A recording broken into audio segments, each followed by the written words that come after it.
Hi everyone, my name is Anjali Verma, your chemistry educator. और आज की इस वीडियो में हम करने वाले हैं कार्बन एंड इट्स कंपाउंड्स के टॉप 30 कॉम्पिटेंसी बेस्ड क्वेश्चंस। तो कॉम्पिटेंसी बेस्ड क्वेश्चंस में आप सभी को पता है, सबसे पहले हम डिस्कस करेंगे हमारे एमसीक्यूज, उसके बाद हम डिस्कस करेंगे assertion reason type questions and last में हम देखेंगे केस बेस्ड क्वेश्चंस या फिर केस स्टडी वाले क्वेश्चंस को। ठीक है, तो ये हमारा पूरा पैटर्न रहेगा जिस ऑर्डर में हम चलने वाले हैं। और मैं पहले ही आप सभी को बता देती हूँ कि इसके पहले के जो हमारे 3 चैप्टर्स हैं मैं ऑलरेडी अपलोड कर चुकी हूँ। इसके अलावा आपके मोस्ट इंपॉर्टेंट एमसीक्यूज के लिए अलग से video, top 25 assertion reason questions के लिए अलग से वीडियो एंड इसके अलावा केस बेस्ड क्वेश्चंस के लिए अलग से मैं वीडियोस बना चुकी हूँ। तो आप जाके चेकआउट कर सकते हो सारी ही वीडियोस को। लाइव में हम इंपॉर्टेंट पीवाईक्यूज को भी डिस्कस कर रहे हैं पर चैप्टर, तो उन सेशंस को भी जाके आप देख सकते हो। तो अब स्टार्ट करते हैं without wasting any more time. तो सबसे पहला क्वेश्चन देख लेते हैं। Carbon is unique among the elements because it can form long chains and branched structures, only bond with hydrogen, form compounds with metals only या फिर एग्जिबिट ओनली वन वैलेंसी। तो A B C D इसमें से क्या होगा सही answer?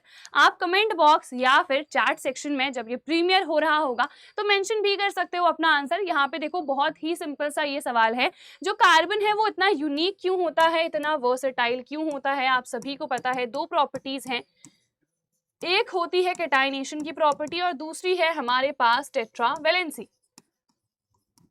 तो देखो यहाँ पे 2 प्रॉपर्टीज हमारे पास मेनली होती है।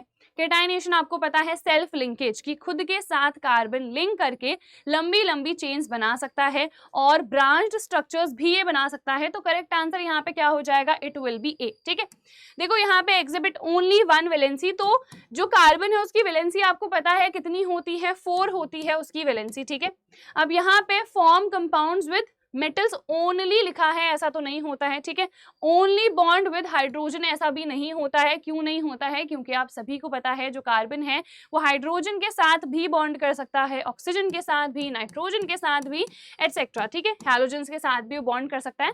तो सिर्फ हाइड्रोजन के साथ बॉन्ड कर सकता है, ये तो गलत है। जो कार्बन है वो इतना वर्सेटाइल इसीलिए होता है क्योंकि वो लॉन्ग चेन्स बना सकता है, वो ब्रांच स्ट्रक्चर्स भी बना सकता है और वो टेट्रा वैलेंसी को एग्जिबिट करता है। ठीक है, तो यहाँ पे करेक्ट आंसर क्या हो जाएगा? ए। अगला सवाल यहाँ पे देख लेते हैं क्या है। अगला सवाल है the general formula for alkanes is. तो हमें पता है एल्केन्स का जनरल फॉर्मूला क्या होता है। ऑप्शंस क्या है? CnH2n, बी है CnH2n+2, देन है CnHn या फिर CnH2n-2। तो एल्केन मैंने आप सभी को बताया था एन। ठीक है, ए पहले आता है तो यहाँ पे क्या होगा? +2 होगा, तो यहाँ पे CnH2n +2 हो जाएगा। ठीक है, तो यहाँ पे बी हो जाएगा करेक्ट आंसर। एल्कीन तो ए के बाद क्या आता है? ई, तो यहाँ पे सिर्फ क्या होगा? डबल, इसमें कुछ ऐड नहीं करेंगे, तो ये किसका होता है? हमारा एल्कीन्स का होता है। ठीक है, फिर उसके बाद वाई, एल्काइन, तो वाई लास्ट में आता है, तो यहाँ पे क्या कर दोगे आप? सब्ट्रैक्ट कर दोगे। ठीक है, यहाँ पे आपको पता है सिंगल बॉन्ड होता है, यहाँ पे डबल बॉन्ड होता है, यहाँ पे ट्रिपल बॉन्ड होता है। तो ये है जनरल फॉर्मूला एल्काइंस का। ठीक है, और यहाँ पे C6H6 आपको पता है बेंजीन होता है हमारे पास, तो उसको हम जनरली इस फॉर्म में रिप्रेजेंट कर सकते हैं। तो यहाँ पे हमारा आंसर क्या हो जाएगा? It will be B, CnH2n+2। चलो अब देख लेते हैं हमारा नेक्स्ट क्वेश्चन क्या है। The process of conversion of vegetable oil to vegetable ghee involves hydrogenation, oxidation, esterification या फिर पॉलीमराइजेशन। हाइड्रोजनेशन को ही हम एडिशन रिएक्शन भी कहते हैं और आपको पता है यहाँ पे एडिशन रिएक्शन ही हो रही होती है। यहाँ पे हम ऐड करते हैं हाइड्रोजन को किसी भी अनसैचुरेटेड कंपाउंड में।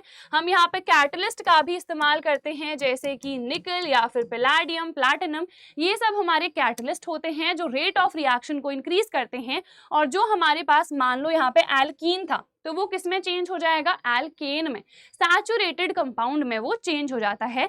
तो यहाँ पे करेक्ट आंसर क्या हो जाएगा? ए, दैट इज हाइड्रोजनेशन। ऑक्सीडेशन आपको पता है, यहाँ पे जो भी हमारे पास अल्कोहल होता है वो कार्बोक्सिलिक एसिड में क्या हो जाता है, ऑक्सीडाइज हो जाता है। देन एस्टरिफिकेशन में आपको पता है अल्कोहल और कार्बोक्सिलिक एसिड की आपस में रिएक्शन होती है और क्या बनता है, यहाँ पे एस्टर बनता है और पानी यहाँ पे फॉर्म होता है, ठीक है।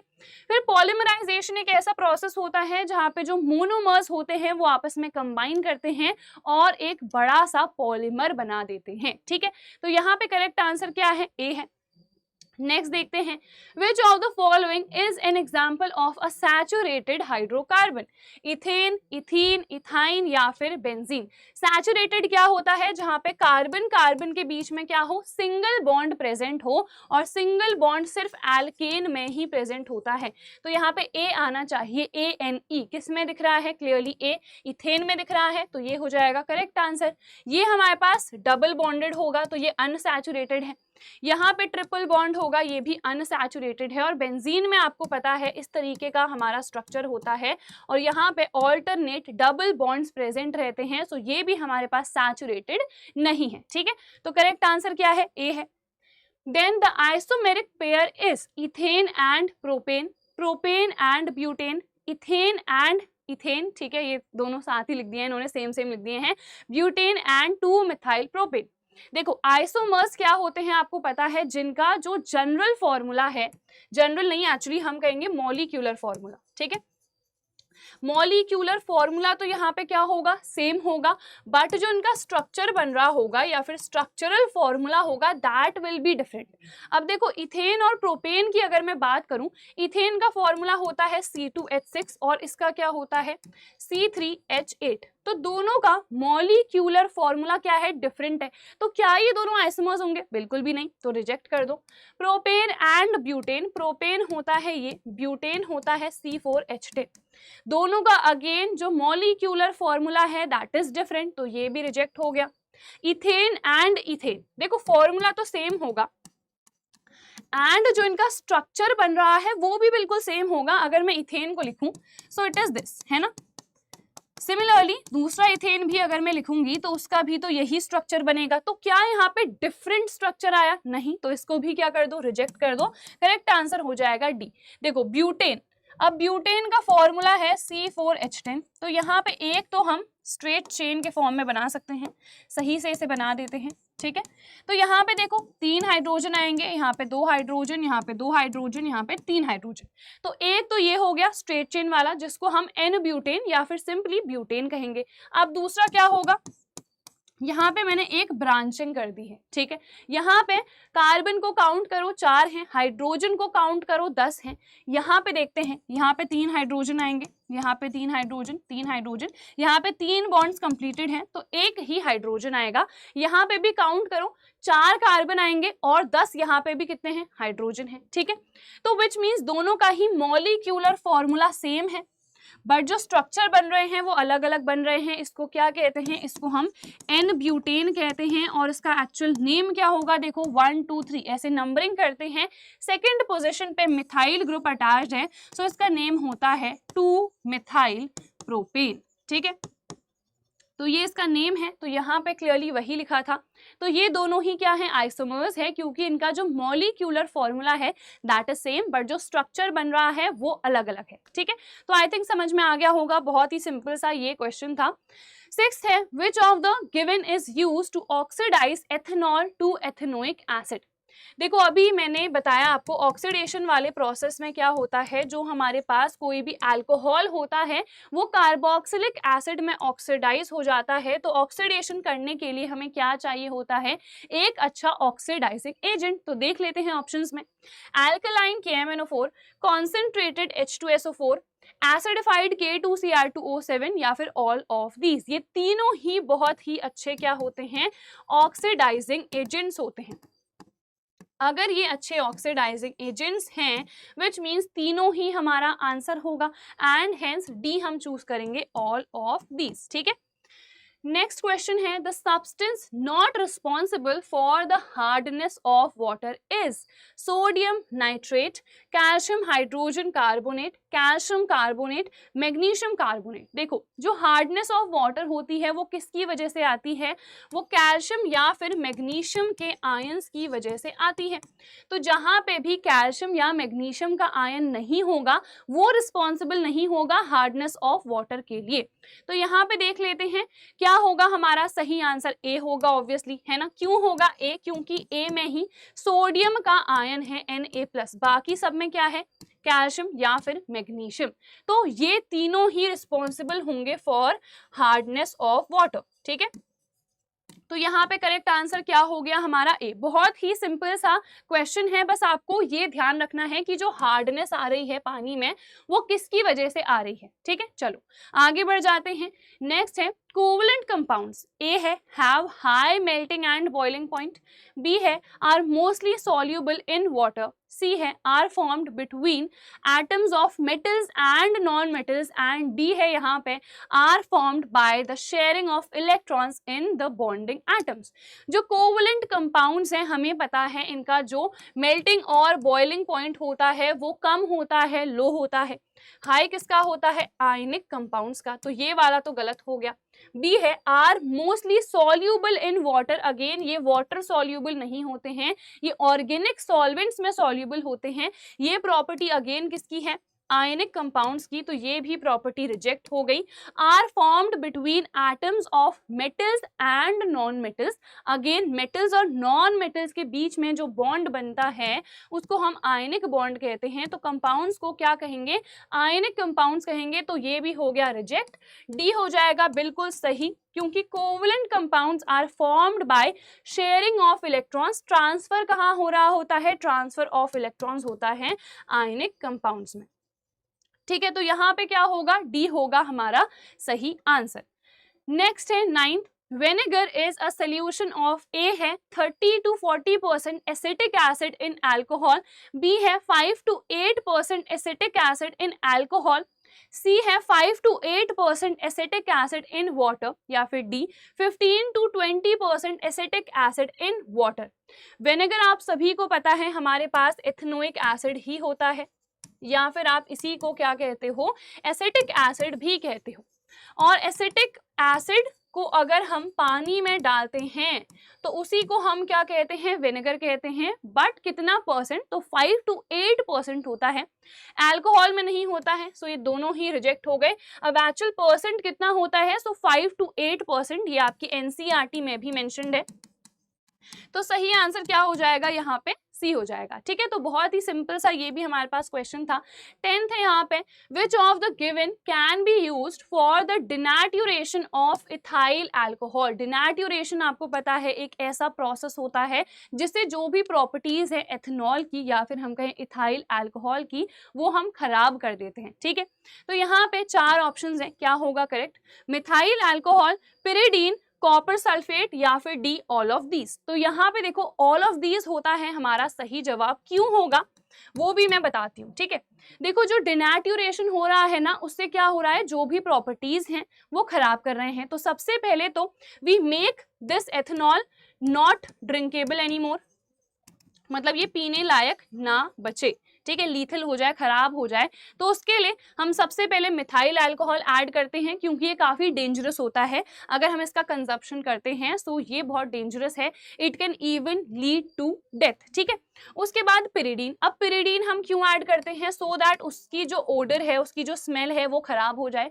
तो कोई भी अगर जैसे हम इंडस्ट्रीज में इस्तेमाल कर रहे हैं तो वहाँ पे क्या होगा, जो एथेनॉल है या फिर अल्कोहल है उसका कंजम्पशन भी कर सकते हैं लोग, तो जो उसकी स्मेल है हम पहले ही खराब कर देते हैं कि लोगों को पता चल जाए कि ये ड्रिंकेबल नहीं है, इसको आप नहीं पी सकते हो, ठीक है। तो यहाँ पे पिरिडीन हम ऐड करते हैं उसकी स्मेल को खराब करने के लिए। उसके बाद कॉपर सल्फेट, आपको पता है ये ब्लू कलर का होता है, तो इसको हम ऐड कर देते हैं उसका कलर खराब करने के लिए। तो बेसिकली तीनों को ही अगर हम ऐड करेंगे तो डिनैट्यूरेशन हो जाएगा, है ना। तो करेक्ट आंसर क्या हो जाएगा यहाँ पे डी। हम कुछ और भी यहाँ पे डाइस का भी इस्तेमाल करते हैं जिसमें उसमें एक जिसकी हेल्प से बेसिकली एक पर्टिकुलर कलर वहां पे आ जाए, ठीक है। तो यहाँ पे डी हो जाएगा हमारा करेक्ट आंसर।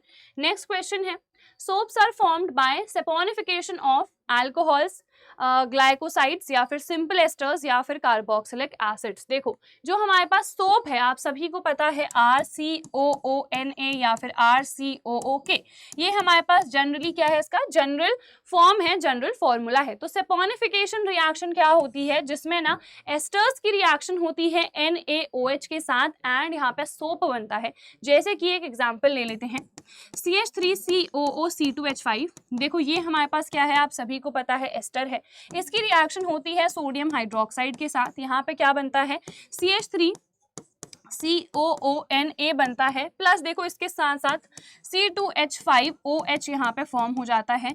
ये जो है ना हमारे पास, यही क्या है, यही हमारे पास सोप है, क्योंकि देखो ये आप सभी को पता है R एल्काइल ग्रुप है, ये COO और ये Na, तो ये हमारे पास क्या बन रहा है, यहाँ पे सोप बन रहा है। तो बेसिकली एस्टर के साथ रिएक्शन हो रही है सोडियम हाइड्रोक्साइड की या फिर किसी भी एल्कली की, तब जाके यहाँ पे क्या बन रहा है, सोप बन रहा है।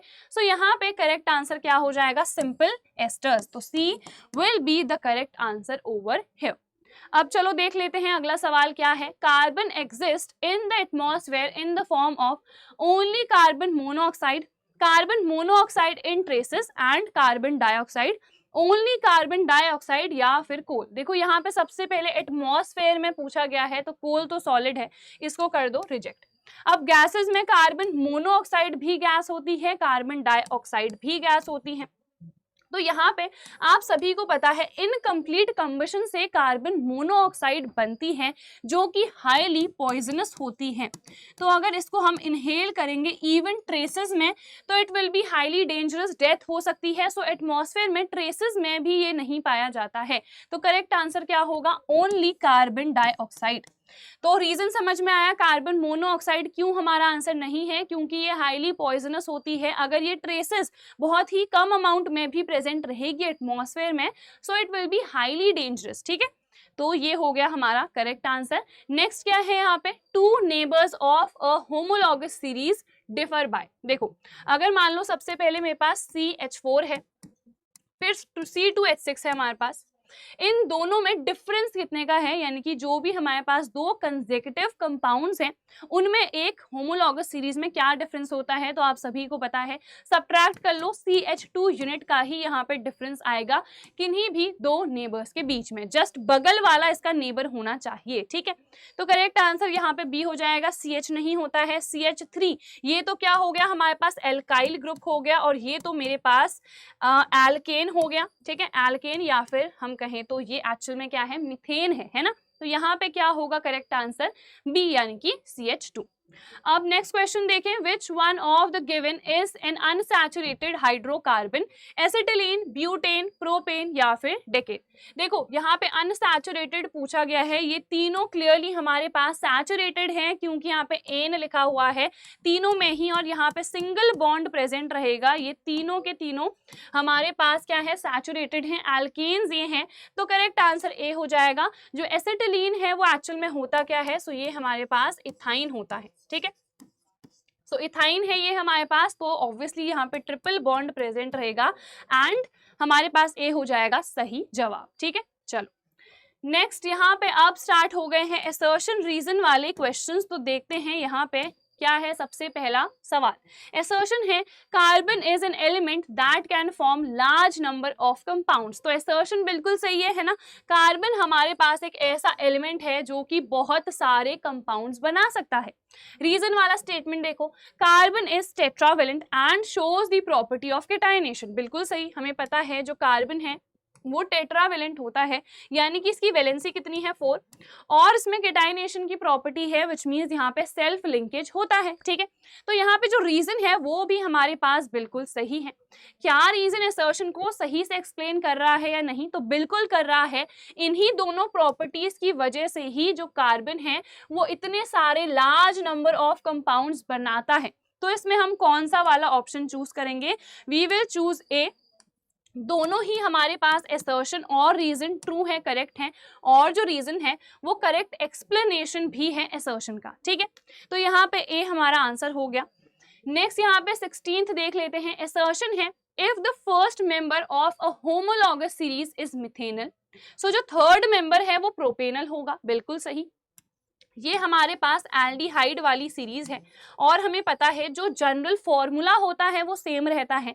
तो यहाँ पे एक ही फंक्शनल ग्रुप है, जनरल फॉर्मूला सेम है, तो नेम हमारे पास क्या आएगा, लास्ट में एल आएगा, है ना।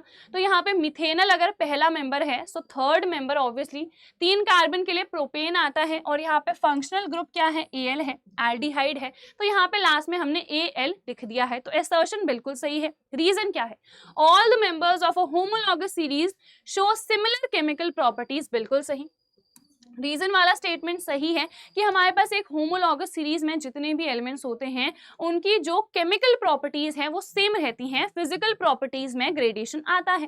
क्या रीजन असर्शन को सही तरीके से एक्सप्लेन कर रहा है, तो बिल्कुल नहीं कर रहा है। क्यों?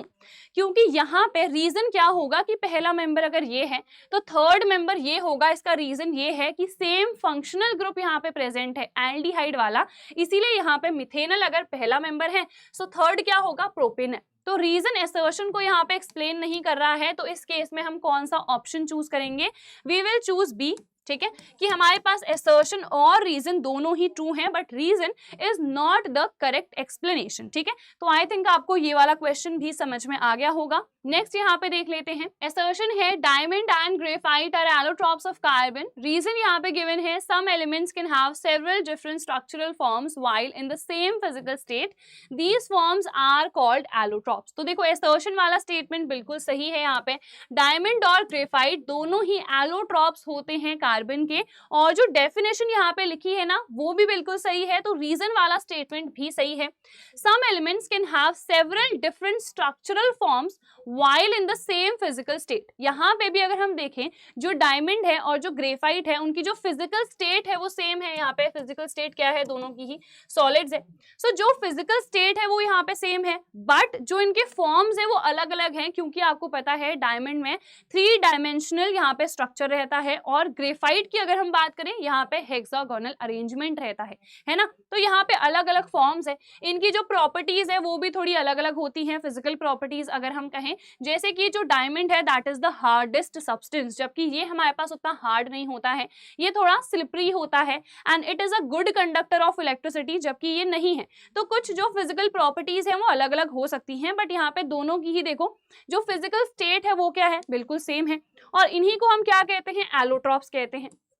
तो दोनों स्टेटमेंट सही तो हैं बट क्या रीजन असर्शन को एक्सप्लेन कर रहा है या फिर नहीं, तो कर रहा है ना, कि यहाँ पे ये जो रीजन है ये एक्सप्लेन कर रहा है कि हम इन दोनों को एलोट्रॉप्स क्यों कह रहे हैं। क्यों कह रहे हैं वो डेफिनेशन इन्होंने यहाँ पे लिख दी है।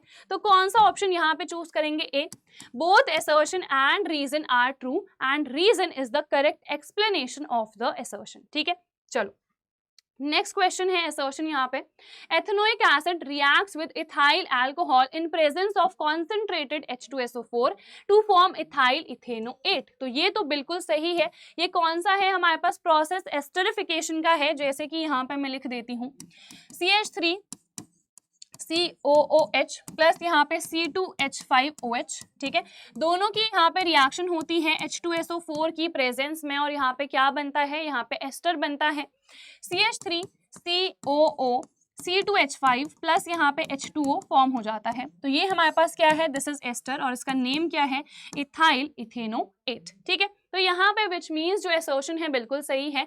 रीजन क्या है, esters are used in ice creams and cold drinks. तो यहाँ पे जो रीजन है वो भी बिल्कुल सही है। एस्टर्स हमारे पास ना स्वीट स्मेलिंग सब्सटेंसेस होते हैं, तो आइसक्रीम से अच्छी स्मेल आती है ना। Same goes with cold drinks, तो यहाँ पे हम इस्तेमाल करते हैं एस्टर्स का।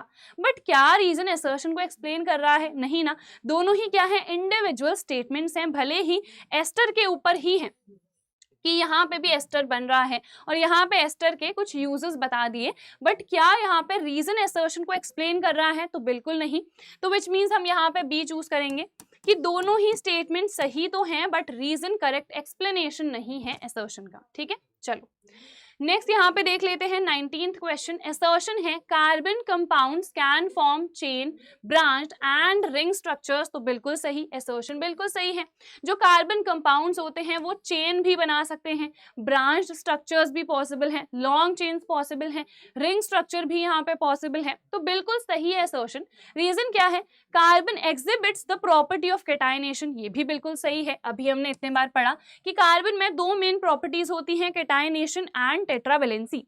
अब केटाइनेशन सेल्फ लिंकेज की वजह से ही तो ऐसा होता है ना, ये इतने सारे यहाँ पे चेन भी बना पाता है, ब्रांच स्ट्रक्चर्स भी और रिंग स्ट्रक्चर्स भी। तो ये किसकी वजह से होता है? केटाइनेशन वाली प्रॉपर्टी की वजह से ही होता है। तो रीजन ने सही तरीके से असर्शन को एक्सप्लेन भी करा है, विच मीन्स यहाँ पे हम किसे चूज करेंगे? हम ए को चूज करेंगे। Both assertion and reason are true and reason is the correct explanation of the assertion.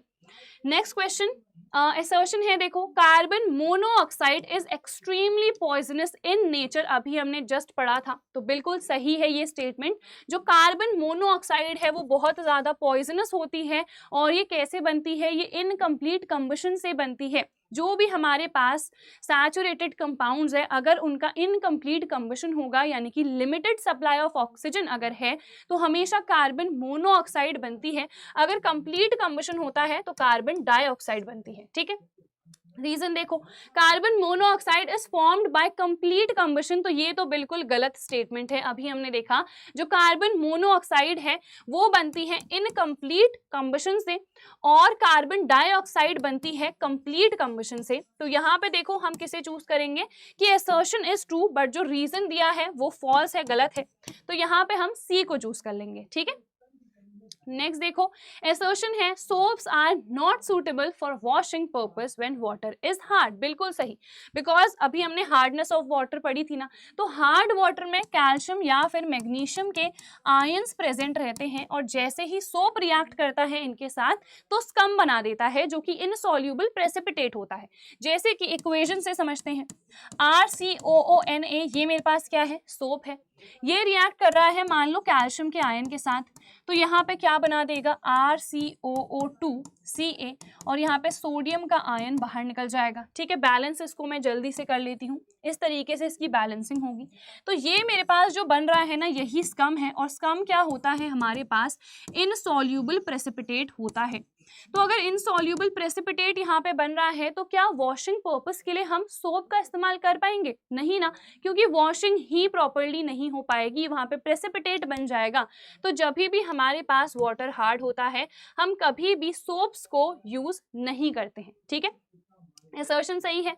Reason देखो, soaps have relatively weak cleansing action. ये रीजन वाला स्टेटमेंट भी सही है, क्योंकि जो सोप की अगर हम बात करें ना, तो उनका जो क्लेंजिंग एक्शन है वो रिलेटिवली वीकर होता है दैन द डिटर्जेंट्स।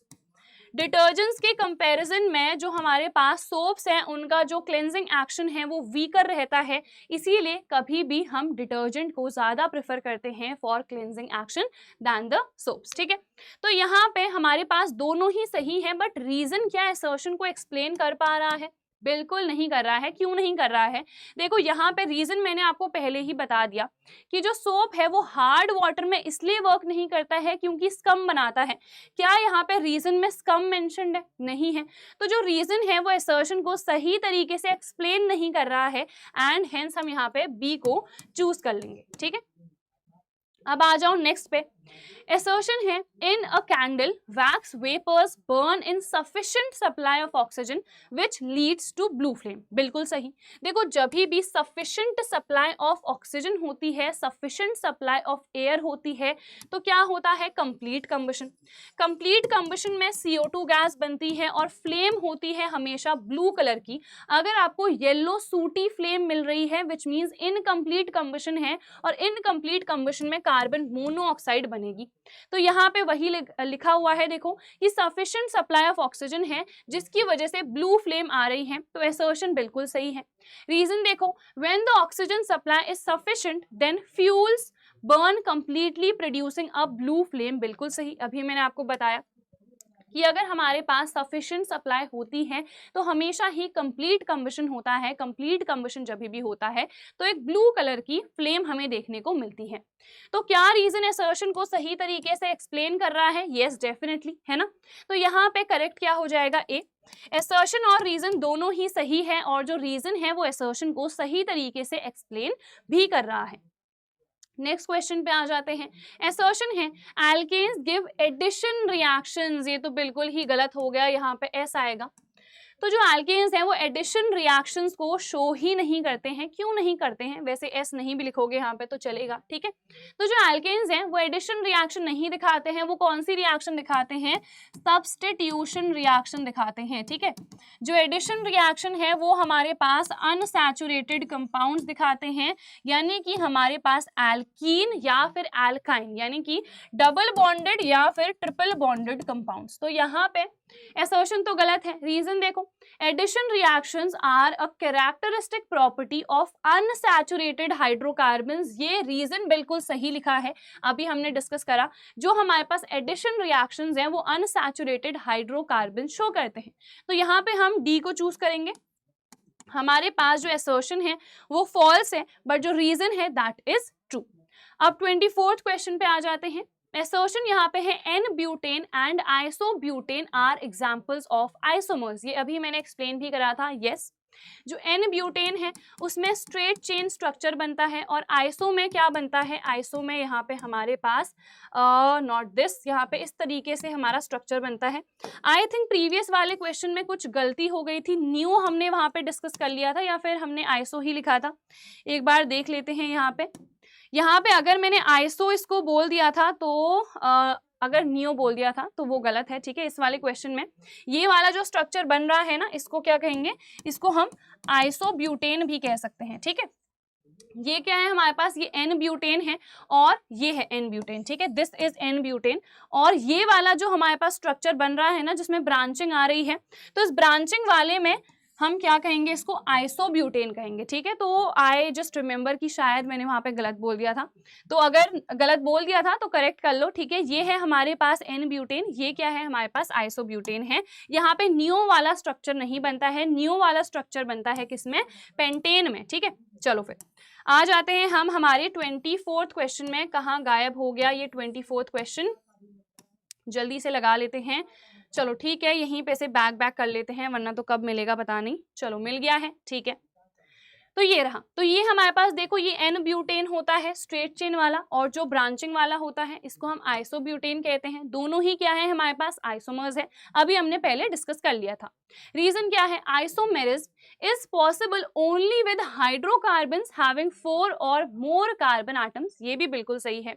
देखो, जो आइसोमेरिज्म वाली चीज है, यानी कि जो हमारे पास मॉलिक्यूलर फॉर्मूला है वो सेम रहेगा, बट जो स्ट्रक्चर है वो अलग अलग आएगा। तो ये हमारे पास सिर्फ पॉसिबल है जब हमारे पास कार्बन का नंबर 4 हो, यानी कि ब्यूटेन से ही ये पॉसिबल है। ऐसा क्यों होता है? क्योंकि देखो, यहाँ पे हमने आइसोमर्स में देखा, या तो हम स्ट्रेट चेन बना रहे हैं या फिर उसमें ब्रांचिंग दे रहे हैं। तो अगर हमारे पास कार्बन का नंबर 3 तक है, जैसे कि मान लो 1 है, कार्बन का नंबर 2 है एंड 3 है, क्या यहाँ पे ब्रांचिंग पॉसिबल होगी? नहीं। अगर मेरे पास एक कार्बन है तो इसमें मैं कौन सी ब्रांचिंग करूंगी? Not possible. 2 कार्बन है, मैं ऐसे लिख सकती हूँ, ऐसे लिख सकती हूँ, ऐसे लिख सकती हूँ, ऐसे नहीं, और कैसे लिख सकते हैं? ऐसे लिख सकते हैं। एक ही चीज है, क्या यहाँ पे ब्रांचिंग हुई? नहीं हुई, ठीक है।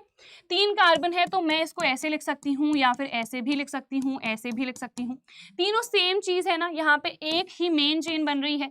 क्या यहाँ पे कहीं ब्रांचिंग हो रही है? नहीं हो रही है। तो 3 कार्बन तक बिकॉज ब्रांचिंग नहीं होती है तो आइसोमेरिज्म भी पॉसिबल नहीं होता है। जैसे ही कार्बन का नंबर 4 तक पहुंचता है तो यहाँ पे ब्रांचिंग पॉसिबल होती है, ये मेन चेन बन जाती है और इसमें एक ब्रांच बन जाती है, शाखा बन जाती है, ठीक है। तो यहाँ पे ये जो स्टेटमेंट लिखा है रीजन में बिल्कुल सही है। जो आइसोमेरिज्म है वो पॉसिबल है ओनली विद हाइड्रोकार्बन्स हैविंग 4 और मोर कार्बन एटम्स, ठीक है।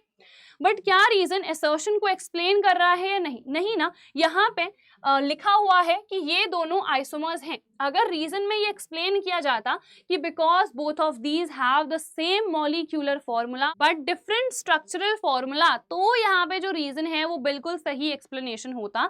तो यहाँ पे दोनों ही स्टेटमेंट सही तो है बट रीजन असर्शन को एक्सप्लेन नहीं कर रहा है, हेंस हम यहाँ पे अगेन बी को चूज कर लेंगे। तो यहाँ पे असर्शन और रीजन दोनों ही इंडिविजुअली करेक्ट हैं, ट्रू हैं, but reason is not the correct explanation. ठीक है, चलो अब यहाँ पे से आ गए हैं हमारे केस स्टडी वाले क्वेश्चंस। केस स्टडी के लिए बहुत सिंपल सी मैंने आप सभी को ट्रिक बताई है कि कभी भी पूरा पैसेज रीड नहीं करना है, डायरेक्टली आ जाना है हमें क्वेश्चंस में। तो हम हमारे सवाल पे आ जाते हैं। सबसे पहला क्वेश्चन देख लो यहाँ पे क्या गिवन है, What are saturated compounds? very simple question है ना। Saturated compounds are those compounds in which there is a single bond present between the carbon atoms. तो यहाँ पे कार्बन कार्बन के बीच में जब भी सिंगल बॉन्ड प्रेजेंट रहेगा तो उन कंपाउंड्स को हम सैचुरेटेड कंपाउंड्स कहेंगे। ठीक है, और यहाँ पे एग्जांपल भी आप मेंशन कर सकते हो, जैसे CH4 है, C2H6 है, एटसेट्रा। ये सभी के सभी क्या हैं, एल्केन्स। तो all the alkanes are the saturated compounds. तो बस हमने मेंशन कर दिया। नेक्स्ट क्या है, देखो यहाँ पे what is the another versatile property of carbon. देखो अनदर लिखा है विच मीन्स कुछ ना कुछ तो यहाँ पे मेंशन्ड होगा। तो देख लेते हैं क्या मेंशन्ड है यहाँ पे।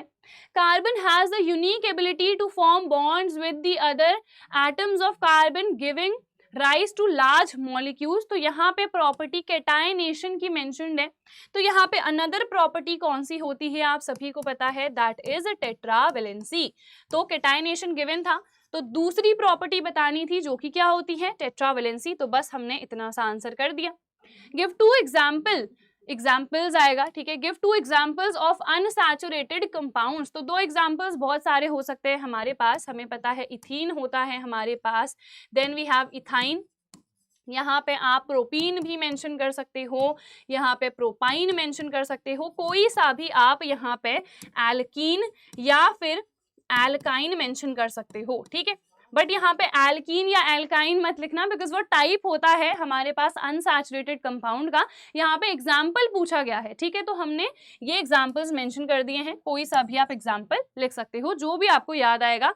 बस इन या फिर आइन उसमें आना चाहिए। डिकाइन लिख सकते हो, डिकीन लिख सकते हो, कुछ भी लिख सकते हो। ठीक है, what would be the electron dot structure of C2H6, यानी कि हमारे पास ये क्या है, इथेन है। तो देखो C2H6, पहले तो इसका हम नॉर्मल स्ट्रक्चरल फॉर्मूला लिख देते हैं, फिर इलेक्ट्रॉन डॉट स्ट्रक्चर भी बनाएंगे। तो यहाँ पे देखो सिंगल बॉन्ड प्रेजेंट रहता है कार्बन कार्बन के बीच में। यहाँ पे आ जाएंगे हमारे पास हाइड्रोजन, इस तरीके से यहाँ पे बना दिए। अब इलेक्ट्रॉन डॉट स्ट्रक्चर कैसे बनाते हैं, सो बहुत सिंपल है। यहाँ पे देखो ये दो हमारे पास क्या है, कार्बन एटम्स हैं, सिंगल बॉन्ड प्रेजेंट है, यानी कि एक एक इलेक्ट्रॉन की शेयरिंग हो रही होगी। ठीक है, एक इलेक्ट्रॉन इसका है, एक इसका है। अब यहाँ पे हमें 3 हाइड्रोजन बनाने हैं, तो ये बना दिए इस तरीके से। यहाँ पे भी 3 हाइड्रोजन बना दिए, बस। ठीक है, अब देखो यहाँ पे सब में सिंगल बॉन्ड प्रेजेंट है, तो बहुत सिंपल है। सबसे पहले कार्बन का इलेक्ट्रॉन मैं यहाँ पे बना देती हूँ, उसके बाद हमें एक हाइड्रोजन का इलेक्ट्रॉन बनाना है। तो ये क्रॉस से मैंने हाइड्रोजन के इलेक्ट्रॉन्स को यहाँ पे डिनोट कर दिया। तो बस हो गया हमारे पास डन। टोटल काउंट कर लो, इस वाले कार्बन के पास 8 इलेक्ट्रॉन्स हैं, इस वाले कार्बन के पास भी 8 इलेक्ट्रॉन्स हैं, और बाकी जितने भी हाइड्रोजन्स हैं उनका डबलेट कंप्लीट है, क्योंकि वहां पे 2-2 इलेक्ट्रॉन सब हाइड्रोजन्स के पास प्रेजेंट है। ठीक है, तो ये हो जाएगा हमारा इलेक्ट्रॉन डॉट स्ट्रक्चर। फिर है name any one element other than carbon which shows catenation property. तो सिलिकॉन हमारे पास एक ऐसा एलिमेंट होता है जो कि कैटाइनेशन की प्रॉपर्टी दिखाता है, यानी कि सेल्फ लिंकेज की प्रॉपर्टी यहाँ पे शो करता है। ठीक है, तो ये हो गया हमारा आंसर। नेक्स्ट है अगेन, अब वो तो हमारे पास कंप्लीट हो चुका है, दूसरा आ चुका है यहाँ पे केस स्टडी वाला क्वेश्चन। इसके क्वेश्चंस देख लेते हैं क्या क्या यहाँ पे गिवन है। देखो पेन कौन सी चूज करें, चलो ये वाली चूज कर लेते हैं। Complete the reaction. यहाँ पे देखो CH3CH2OH प्लस O2 हो रहा है, तो क्या यहाँ पे हमारा प्रोडक्ट बनेगा। तो CH3CH2OH प्लस O2। आप सभी को पता है यहाँ पे अगर ऑक्सीजन के साथ डायरेक्टली रिएक्शन हो रही है तो ये होगा क्या, कंबशन होगा। कंबशन जहाँ पे भी होता है तो हमें पता है CO2 एंड H2O यहाँ पे फॉर्म होता है। इसके अलावा हीट एंड लाइट प्रोड्यूस होती है। ठीक है, हीट एंड लाइट। तो बस इसको बैलेंस कर लेते हैं। यहाँ पे 2 कार्बन है, 2 कार्बन यहाँ पे मेंशन कर दो। हाइड्रोजन 2 है, यहाँ पे 3 4 5 6, यहाँ पे 6 है, तो इधर पे हम 3 लिख देंगे। सो 3 + 4 7 हो गए ये, और यहाँ पे भी हमें 7 लाने पड़ेंगे ऑक्सीजन। तो इस तरीके से बैलेंसिंग हो गई। वापस से चेक कर लेते हैं, 2 कार्बन है, यहाँ पे 2 है, ठीक है। उसके बाद हाइड्रोजन कितने हैं, 3 4 5 6, तो यहाँ पे भी 6 कंप्लीट हो गए। 6 + 1 7 यहाँ पे ऑक्सीजन है, और यहाँ पे भी 4 + 3 7 यहाँ पे भी है, ठीक है।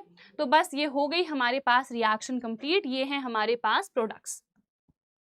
What is the reason for incomplete combustion? Incomplete combustion क्यों होता है आप सभी को पता है, due to limited supply of oxygen। तो जहां पे भी limited supply of oxygen होगी तो वहां पे incomplete combustion ही होगा, ठीक है। और इनकम्प्लीट कंबशन के केस में कार्बन मोनोऑक्साइड बनती है कितने बार, सूट भी डिपॉजिट होता है, जिसकी वजह से सूटी फ्लेम देखने को मिलती है। और ये सूट क्या है, हमारे पास कार्बन ही है बेसिकली, जिसकी वजह से काफी ज्यादा अमाउंट में स्मोक प्रोड्यूस होती है, ठीक है। नेक्स्ट है कंबशन इज एन ऑक्सीडेशन और रिडक्शन टाइप ऑफ रिएक्शन। तो अभी देखो यहाँ पे क्या हो रहा था, कंबशन किसके साथ रिएक्शन हो रही थी, ऑक्सीजन के साथ। तो क्लियरली ये ऑक्सीडेशन है या रिडक्शन, सो ये हमारे पास ऑक्सीडेशन होता है, ठीक है। Next, draw the structure of the compound but 2-ine। तो बहुत सिंपल है, सबसे पहले ब्यूट बनाओ। ब्यूट का मतलब है यहाँ पे 4 कार्बन होने चाहिए। आइन आता है ट्रिपल बॉन्ड के लिए, और इस ट्रिपल बॉन्ड की पोजीशन भी मेंशन्ड है सेकंड कार्बन। तो 1 2 ये सेकंड कार्बन पे क्या आ जाएगा, ट्रिपल बॉन्ड। बस डन हो गया। अब हमें हाइड्रोजन यहाँ पे फिल करने हैं। यहाँ पे सिंगल बॉन्ड है, सो 3 और हाइड्रोजन आएंगे। इस कार्बन के सभी बॉन्ड्स कंप्लीटेड हैं, इस वाले कार्बन के भी सभी बॉन्ड्स कंप्लीटेड हैं, और यहाँ पे भी 3 हाइड्रोजन आ जाएंगे। तो बस ये बन गया हमारे पास स्ट्रक्चर। अब देखते हैं अगला क्या है इसमें। होमोलॉगस सीरीज क्या होती है, एक ऐसी सीरीज जिसमें जितने भी कंपाउंड्स हैं उनकी जो केमिकल प्रॉपर्टीज हैं वो सेम रहती हैं, जो फिजिकल प्रॉपर्टीज हैं वो चेंज होती हैं। उनमें क्या आता है, ग्रेडेशन आता है। जैसे जैसे कार्बन का नंबर बढ़ता है तो फिजिकल प्रॉपर्टीज भी इंक्रीज करती हैं। जो भी हमारे पास कंसेक्यूटिव कंपाउंड्स होते हैं, यानी कि नियरेस्ट नेबर्स होते हैं, उनके बीच में CH2 यूनिट का, या फिर हम कहें इसको 14 एटॉमिक मास यूनिट का क्या होता है, डिफरेंस होता है। और क्या प्रॉपर्टीज हो सकती हैं, यहाँ पे बहुत सारी और भी प्रॉपर्टीज होती हैं होमोलॉगस सीरीज में हमारे पास। तो ये 3 हमने मेन मेंशन कर दी है। इस तरीके से आप होमोलॉगस सीरीज को एक्सप्लेन कर सकते हो। यहाँ पे ये भी आप लिख सकते हो कि इनका सेम फंक्शनल ग्रुप भी होता है, ठीक है। चलो अब नेक्स्ट क्या आ गया है, यहाँ पे नेक्स्ट आ गया है दूसरा सवाल यहाँ पे। तो इसके क्या क्या क्वेश्चंस हैं देख लेते हैं। 2 एग्जांपल्स हमें देने हैं ऑफ गुड ऑक्सीडाइजिंग एजेंट। तो हमारे पास 2 एग्जांपल्स बहुत ही सिंपल से हैं। एक तो हमारे पास है, अभी हमने देखा था, एल्कलाइन KMNO4। आप H2SO4 को भी मेंशन कर सकते हो। HNO3 नाइट्रिक एसिड भी बहुत अच्छा ऑक्सीडाइजिंग एजेंट होता है, उसको भी मेंशन कर सकते हो। एंड हमने एक और पढ़ा हुआ है एसिडिफाइड K2Cr2O7। तो ये 2 हमने मेनली यहाँ पे मेंशन कर दिए हैं, ठीक है। Next, complete the reaction CH3 CH2 CH2OH plus alkaline KMNO4। ये क्या बनाएगा प्रोडक्ट, तो बहुत सिंपल है। यहाँ पे ये एक ऑक्सीडाइजिंग एजेंट है ना, और ये मेरे पास क्या है, एक अल्कोहल है। तो कार्बोक्सिलिक एसिड में ये बदल जाएगा। कौन सा कार्बोक्सिलिक एसिड होगा, 1 2 3 3 कार्बन्स होने चाहिए उस कार्बोक्सिलिक एसिड में। तो CH3 CH2 COOH। तो यहाँ पे कौन सा एसिड बन रहा है, प्रोपेनोइक एसिड बन रहा है, ठीक है। बिकॉज यहाँ पे क्या है, देखो प्रोपेनॉल है ना। तो जैसे ही इसका ऑक्सीडेशन होगा ये किस में चेंज हो जाएगा, प्रोपेनोइक एसिड में। तो ये होगा हमारे पास प्रोडक्ट, ठीक है। चलो नेक्स्ट क्या है, what are the uses of alcohol. Alcohol के यूजेस क्या क्या हैं, तो बहुत सारे हो सकते हैं। एक तो ये काफी अच्छा सॉल्वेंट होता है, बहुत अच्छा सॉल्वेंट है। तो हम जैसे इसको मेडिकल पर्पस के लिए भी इस्तेमाल करते हैं। जो हमारे पास सिरप्स होती हैं, कफ सिरप्स में भी हम जनरली अल्कोहल का इस्तेमाल करते हैं, ठीक है। ड्रिंकिंग पर्पसेस के लिए होता है, ये तो आपको पता ही है। एस्टर बनाने के लिए भी हम अल्कोहल का इस्तेमाल करते हैं, और भी बहुत सारे इसके यूजेस हो सकते हैं। इंडस्ट्रियल सॉल्वेंट भी है ये। Why acidified potassium dichromate is called an oxidizing agent, यानी कि K2Cr2O7। इसको हम ऑक्सीडाइजिंग एजेंट क्यों कहते हैं, तो बहुत सिंपल है। ये एक ऑक्सीडाइजिंग एजेंट इसलिए होता है क्योंकि ये किसी भी सब्सटेंस को ऑक्सीडाइज कर देता है। इट ऑक्सीडाइजेस अनदर सब्सटेंस, ठीक है, ऑक्सीडाइजेस द अदर सब्सटेंस हम लिख सकते हैं।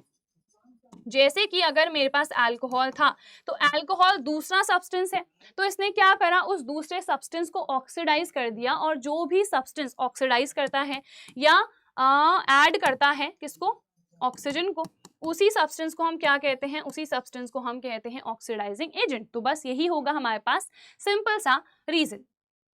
नेक्स्ट देखो यहाँ पे, what is the use of ethanoic acid. तो अगेन एथेनोइक एसिड आपको पता है it is used in the production of vinegar. Vinegar क्या होता है, 5 to 8% ऑफ एथेनोइक एसिड होता है इन वाटर। तो विनेगर के प्रोडक्शन में हम एथेनोइक एसिड का इस्तेमाल करते हैं, एंड ऑल्सो एस्टर बनाने में आपको पता है हम एथेनोइक एसिड एंड एथेनॉल दोनों का ही इस्तेमाल कर सकते हैं। तो ये दो यूजेस हम यहाँ पे मेंशन कर देंगे। अब 28th क्वेश्चन आ चुका है, अगेन इसको हम छोड़ देंगे, हम डायरेक्टली चले जाएंगे क्वेश्चंस पे। हाइड्रोफोबिक एंड क्या होता है, बहुत सिंपल है, ये सोप से रिलेटेड क्वेश्चन है।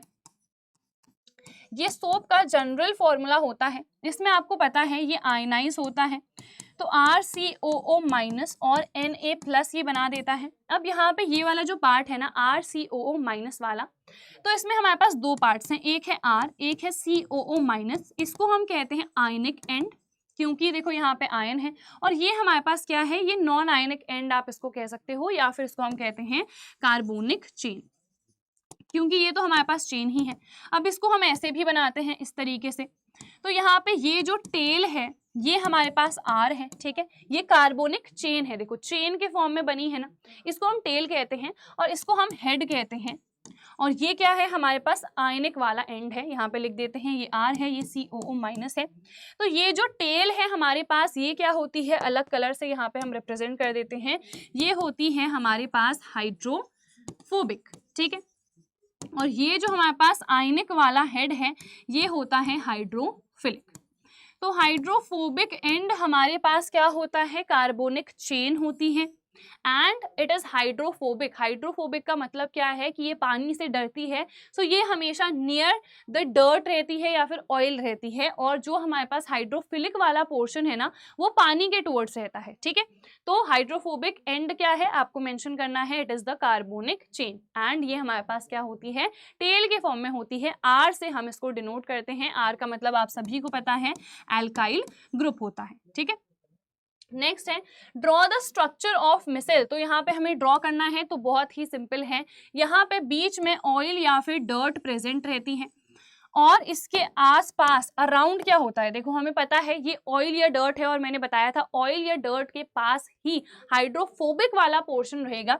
सो ये जो हमारे पास टेल थी ये इसी के नजदीक रहेगी, ठीक है, इस तरीके से हम यहाँ पे बना देंगे इसको, और यहाँ पे भी आप इस तरीके से ऐसे रिप्रेजेंट कर सकते हो। अच्छे से इसको आप ड्रॉ करना अपनी कॉपी में, ठीक है। अब यहाँ पे देखो लास्ट में हम क्या बना देंगे, हमारा आयनिक वाला एंड, तो ये आयनिक वाला हमारा एंड हो गया, और बाहर पे क्या होगा, बाहर पे होगा पानी, तो यहाँ पे बाहर पे मैंने इस तरीके से H2O को रिप्रेजेंट कर दिया, ठीक है। यहाँ पे मैंने लिख भी दिया है कि ये मेरे पास क्या है, बाहर पे पानी है, वाटर है, ये क्या है हमारे पास, इसको भी लिख देते हैं दिस इज ऑयल या फिर डर्ट, ठीक है। ये जो चेन है हमारे पास दिस इज R, और ये वाला जो एंड है ये क्या है COO-, ठीक है। तो यहाँ पे इस तरीके से हमारी मिसेल बन जाती है। तो सारी चीजें हमने यहाँ पे लिख दी हैं, बस हमें स्ट्रक्चर ही यहाँ पे ड्रॉ करना था। स्कम क्या होता है अभी डिस्कस करा था, रिपीट करने की जरूरत नहीं है। जब भी हमारे पास सोप जो है हार्ड वाटर के साथ रिएक्ट करता है, तो उस हार्ड वाटर में जो भी कैल्शियम या फिर मैग्नीशियम का आयन होता है उसके साथ ही रिएक्ट करता है, और यहाँ पे बना देता है प्रेसिपिटेट। तो इस तरीके से हमारा यहाँ पे प्रेसिपिटेट बनता है, जिसको हम क्या कहते हैं, स्कम कहते हैं। So scum is the insoluble substance और the precipitate that is formed after soap reacts with the calcium और magnesium ion which is present in the hard water। Scum की वजह से ही जो क्लेंजिंग एक्शन है सोप का वो अच्छा नहीं होता है हार्ड वाटर में, ठीक है। नेक्स्ट है हार्ड वाटर क्या होता है, तो बस अभी हमने डिस्कस करा ही था। हार्ड वाटर हमारे पास वो पानी होता है जिसमें कैल्शियम या फिर मैग्नीशियम आयंस प्रेजेंट रहते हैं। तो जिस भी पानी में कैल्शियम या फिर मैग्नीशियम आयंस प्रेजेंट हैं उसको हम क्या कह देंगे, उसको हम हार्ड वाटर कह देंगे, ठीक है। नेक्स्ट हमारे पास क्या है, to remove hardness of water the water is treated with soap और डिटर्जेंट। तो हम किसका इस्तेमाल यहाँ पे करते हैं, हम इस्तेमाल करते हैं डिटर्जेंट का। तो हम डिटर्जेंट के साथ, मतलब इसमें बेसिकली ये क्वेश्चन आपसे यही पूछना चाह रहा है कि जो हार्ड वाटर है उसके साथ कौन बेटर तरीके से वर्क करता है। तो सोप तो बिल्कुल नहीं करता है, अभी हमने देखा, ये स्कम बनाता है, तो हम डिटर्जेंट का इस्तेमाल करते हैं। एंड एक्चुअल में ये क्वेश्चन इस तरीके से भी पूछा जाता है जनरली कि to remove the permanent hardness of water हम किसका इस्तेमाल करते हैं। तो उसमें आप सभी को पता है उसका आंसर क्या होता है, दैट इज वॉशिंग सोडा। तो हम वॉशिंग सोडा का इस्तेमाल करते हैं to remove the permanent hardness of water. ठीक है, चलो ये क्वेश्चंस हो चुके हैं। 29th क्वेश्चन पे आ चुके हैं। अगेन यहाँ पे देख लेते हैं। पहला सवाल है what is glacial acetic acid. Glacial acetic acid हमारे पास एथेनोइक एसिड ही होता है। एथेनोइक एसिड को ही हम ग्लेशियल एसिटिक एसिड भी कहते हैं। और इसका रीजन क्या होता है, इसका रीजन ये होता है कि जो एथेनोइक एसिड है इसका जो मेल्टिंग पॉइंट है या फिर हम कहें फ्रीजिंग पॉइंट वो काफ़ी लो होता है, जिसकी वजह से ये विंटर्स में फ्रीज हो जाता है। और फ्रीज अगर ये हो जा रहा है तो टर्म क्या आ गया, ग्लेशियल। ठीक है, तो इसीलिए इसको ग्लेशियल एसिटिक एसिड हम कह देते हैं। कंप्लीट द रिएक्शन, यहाँ पे CH3CH2COOH यानी कि ये कार्बोक्सिलिक एसिड है, इसकी रिएक्शन हो रही है सोडियम हाइड्रोक्साइड के साथ। तो क्या बनेगा, बहुत सिंपल है, CH3COO नहीं, यहाँ पे क्या है CH3CH2 भी है ना, CH3CH2 COONA बन जाएगा, इसके साथ साथ H2O यहाँ पे फॉर्म हो जाएगा, है ना, क्योंकि ये क्या है, मेरे पास एक एसिड है और ये क्लियरली एक बेस है। तो यहाँ पे क्या बनेगा, यहाँ पे सॉल्ट बनेगा और पानी। तो ये है हमारे पास सॉल्ट और इसको क्या कहेंगे, 3 कार्बन है, सो इसको कहेंगे सोडियम प्रोपेनोएट। प्रोपेनोएट, ठीक है। और क्या बन रहा है, यहाँ पे पानी बन जा रहा है और ये हमारे पास एक सॉल्ट है। व्हाट इज एस्टरिफिकेशन रिएक्शन, अभी डिस्कस करी थी। जब भी हमारे पास कोई अल्कोहल है वो रिएक्ट कर रहा है कार्बोक्सिलिक एसिड के साथ इन दी प्रेजेंस ऑफ H2SO4, तो एस्टर बन रहा है, उसके साथ साथ पानी। पूरी रिएक्शन भी मैंने लिखी थी, तो चैट सेक्शन में आपको वो रिएक्शन अब लिखनी है, ठीक है। What happens when ethanoic acid is reacted with carbonates and bicarbonates, तो आप सभी को पता है बिकॉज एक एसिड है ये, और जब भी एसिड रिएक्ट करता है कार्बोनेट या बाइकार्बोनेट के साथ तो कौन सी गैस इवॉल्व होती है, CO2 कार्बन डाइऑक्साइड। एक एग्जांपल ले लेते हैं, जैसे कि CH3COOH है, ये रिएक्ट करेगा सोडियम हाइड्रोजन कार्बोनेट या इसी को आपको पता है क्या कहते हैं, सोडियम बाइकार्बोनेट। तो क्या बनेगा, यहाँ पे सबसे पहले तो सोडियम इथेनोएट बनेगा, ठीक है। इसके अलावा H2O एंड CO2। तो ये रिएक्शन आप मेंशन कर सकते हो और लिख सकते हो। ऑब्जर्वेशन क्या होगा कि यहाँ पे कार्बन डाइऑक्साइड प्रोड्यूस होगी विच टर्न्स, आप सभी को पता है, लाइम वाटर मिल्की, ठीक है। So this gas turns lime water milky.